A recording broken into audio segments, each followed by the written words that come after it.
Get ready with me.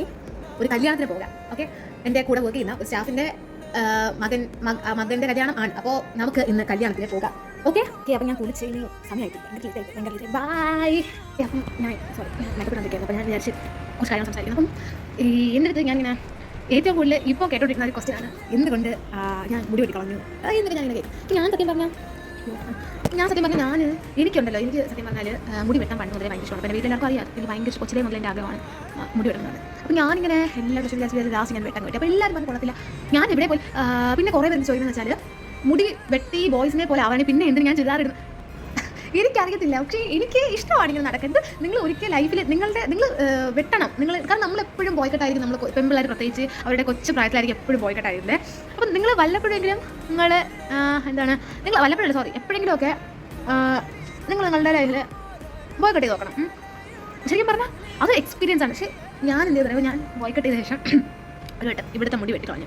അതെനിക്ക് ഇവിടെ ഇങ്ങനെ കണ്ണി വന്ന് വീഴുന്ന ഇഷ്ടം. ഞാൻ ശരിക്കും മുടിയുള്ള കാരണം എൻ്റെ മുഖത്ത് ഇങ്ങനെ മുടി വന്ന് വീണ് കിടക്കുന്നതിനോട് എനിക്ക് ഭയങ്കര ഇഷ്ടമല്ല. അപ്പോൾ ഞാൻ അങ്ങനെയാണ് ഞാൻ മുടി പിന്നെ ഞാൻ ഇവിടെ വെട്ടി. അപ്പോൾ എല്ലാവരും ഭയങ്കര പിന്നെ എല്ലാവരും കൊള്ളത്തില്ല.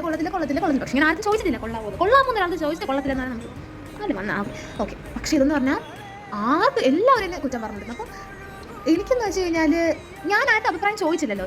എന്നെ കാണാൻ കെട്ടുകാരിയിട്ട് പോലെ ജീവിതത്തിൽ മാറ്റിത്തരാം. എനിക്കെന്ന് വെച്ചാൽ എനിക്കിങ്ങനെ ഇരിക്കാൻ ഇഷ്ടമാണ്. ഞാൻ ഇങ്ങനെ മുടി വെട്ടിയെന്ന് വെച്ച് ഞാൻ ഇങ്ങനത്തെ ഡ്രസ്സ് ഇടും, ഇങ്ങനത്തെ മാല ഇടും, ഇങ്ങനത്തെ കമ്മലിടും. ദാറ്റ് ഡസൻ മീൻ ദാറ്റ് ഞാൻ മുടി വെട്ടിയെന്ന് ഞാൻ ബോയ്സിനെ പോലെ നടക്കണം എന്നുള്ളത് ഒരു നിർബന്ധമുള്ള കാര്യമല്ല. അത് ആരുണ്ടാക്കി നിയമം എനിക്ക് പിടിയില്ല. അപ്പോൾ ഞാൻ മാല മാറ്റി. അപ്പം എനിക്കെന്ന് വെച്ച് കഴിഞ്ഞാൽ സത്യം പറഞ്ഞാൽ പണ്ട് മുതലേ എനിക്ക് ഒറ്റയ്ക്ക് കല്യാണത്തിന് പോകാനൊക്കെ കോൺഫിഡൻസ് അങ്ങനെയാണ് പഠിച്ചു. ഒറ്റയ്ക്ക് വണ്ടി ഓടിച്ച് കല്യാണത്തിന് പോയി അവിടെ പോയി ഇതിനെല്ലാം കഴിച്ച് നടക്കാൻ ഇഷ്ടമാണ്. അപ്പോൾ ഞാൻ ഇന്ന് അങ്ങനെയാണ് എൻ്റെ കൂടെ വർക്ക് ചെയ്യുന്ന സ്റ്റാഫിൻ്റെ കുട്ടിയുടെ കല്യാണം. പക്ഷേ ഞാൻ ഇന്ന് ഒറ്റയ്ക്കാണ് പോകുന്നത്. ചിലപ്പോൾ അവിടെ ആരും കണ്ടെത്തിയാൽ ചിലപ്പോൾ ഞാൻ ഇത് അവസാനിപ്പിച്ചേക്കാം. സർട്ടിഫിക്കറ്റ് മിക്കവാറും. ഓക്കെ, അപ്പോൾ ഞാൻ ഇന്ന് ഇങ്ങനെ ഒരു കല്യാണത്തിന് പോവുകയാണ്. ഓക്കെ, എനിക്ക് എന്നെ നല്ല ഇഷ്ടമായി. ഞാൻ ആർക്കും അഭിപ്രായം ചോദിക്കുന്നില്ല.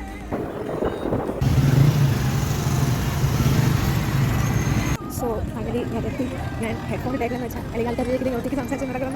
അത് ഞാൻ ആദ്യം ശ്രമിക്കുന്നതാണെന്ന് തോന്നാൻ വേണ്ടി ഞാൻ കഴിച്ചപ്പാട് അയ്യോ സോറിയുടെ മുടിയൊക്കെ ഇരിക്കുന്നത് ആൾക്കാരൊക്കെ എന്നെ നോക്കുന്നുണ്ട്. നമ്മുടെ പടം നോക്കിയിരിക്കണം. സിനിമ എല്ലാവരും ഗ്രൂപ്പായിട്ടൊക്കെ നിൽക്കുന്നത് ഞാൻ മാത്രം ഇവിടെ വെള്ളം കുടിക്കാൻ കഴിക്കാൻ വേണ്ടി മാത്രമായിട്ട് വരും. ഇത് കഴിക്കാൻ പറ്റുമോ? കഴിഞ്ഞൊരു മെയിൻ പരിപാടി എന്ന് വെച്ചാൽ കല്യാണ ചെക്കൻ്റെ ആർക്കാണ് ഞാൻ പോകുന്നത് പെണ്ണില്ല. ഇവിടെ എന്ത് ചെയ്യണമെന്ന് അറിഞ്ഞുകൂടാ. എനിക്കിവിടെ ആരെയും അറിഞ്ഞുകൂടാ.